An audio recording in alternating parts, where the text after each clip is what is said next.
अस्सलाम वालेकुम नाज़रीन इकराम। दुनिया का ये अजीब तरीक़ा और वतीरा है कि वो मुसलमानों की जो चीज़ें हैं, दीनी चीज़ें, मजहबी चीज़ें, रूहानी चीज़ें और ख़ास तौर पर कुरान के अहकामात और नबी कायनात के अहकामात, उन पर ज़रूर रिसर्च करते हैं। अब कुरान मजीद ने मसलन मुसलमानों को हुक्म दिया था कि व अन तसूमू खैरुल लकुम, तुम रोज़े रखो, ये तुम्हारे लिए बेहतर है। अब इस पर रिसर्च की है यूरोप के एक ईसाई कैथोलिक मुसन्नफ़ ने, डॉक्टर योफ्राय इनका नाम है, जोफ्राय भी आप कह सकते हैं। इन्होंने एक किताब मुरतब की है रोज़े पर, जिसका नाम फास्टिंग है। पेरिस से ये किताब छपी है। इसके बारे में, इस किताब में रोज़े के बारे में ये हैरत अंगेज़ इंकशाफात करते हैं, आदमी दंग रह जाता है।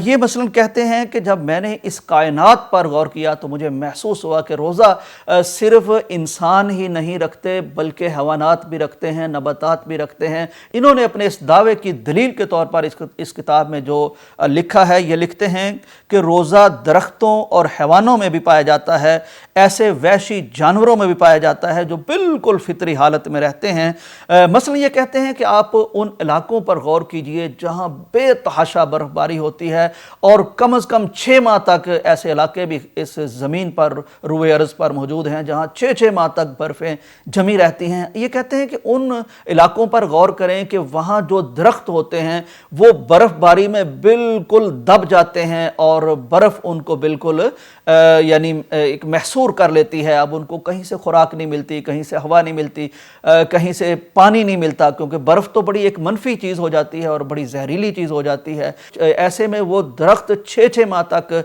बर्फ़ में धंसे रहते हैं। फिर इसी तरह कहता है कि वहाँ रहने वाले आप हैवानात पर गौर करें, वहाँ जो जानवर मौजूद होते हैं उन पर गौर करें, वो भी यानी बर्फ़बारी के मौसम में गारों में दुबक के बैठ जाते हैं और नीम बेहोश हो जाते हैं और नीम जान हो जाते हैं। कहीं से कोई खुराक नहीं मिलती, कहीं से कोई ताज़ा हवा नहीं मिलती।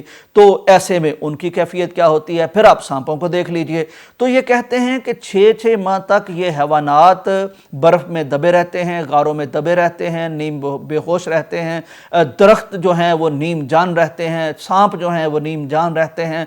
और इस अरसे के बाद फिर क्या होता है, फिर होता यह है कि सांप को हम देखते हैं कि वो अपनी वो पजमुर्दा, अफसुर्दा और बोसीदा हो चुकी और खस्ता हो चुकी, वो ऊपर से अपनी जिल्द को निकालता है, तो नीचे से इस रोज़े की बरकत से, इसको वो हाइबरनेशन कहता है, इसकी बरकत से वो उसको एक नई जिल्द, तवाना जिल्द, खूबसूरत जिल्द मिल जाती है। इसी तरह दरख्तों को हम देखते हैं कि वो फिर से तरोताज़ा होके और ख़ूबसूरत उनकी कोंपलें फूटती हैं, तो ताज़ा पत्ते उनको मुहैया हो जाते हैं। इसी तरह जानवरों के पर झड़ जाते हैं, उनको नए मजबूत और मुस्तहकम अल्लाह तबारक व तआला पर दे देता है। तो इससे इस्तेदलाल ये जोफ्राय करते हैं कि रोज़ा ये एक इंसानी ज़रूरत है, ये एक कायनाती ज़रूरत है। चुनांचे ये रोज़ा हम तो रखते हैं, इसमें कुरान का हुक्म हमारे सामने है कि वान तसूमू खैरुल लकुम, रोज़ा रखो ये तुम्हारे लिए बेहतर है। लेकिन कायनात में रोज़े का निज़ाम कार फरमा है और रोज़े के फ़ायदे इंसानों को तो हासिल होते ही हैं, लेकिन ये इतनी अजीम शान चीज़ है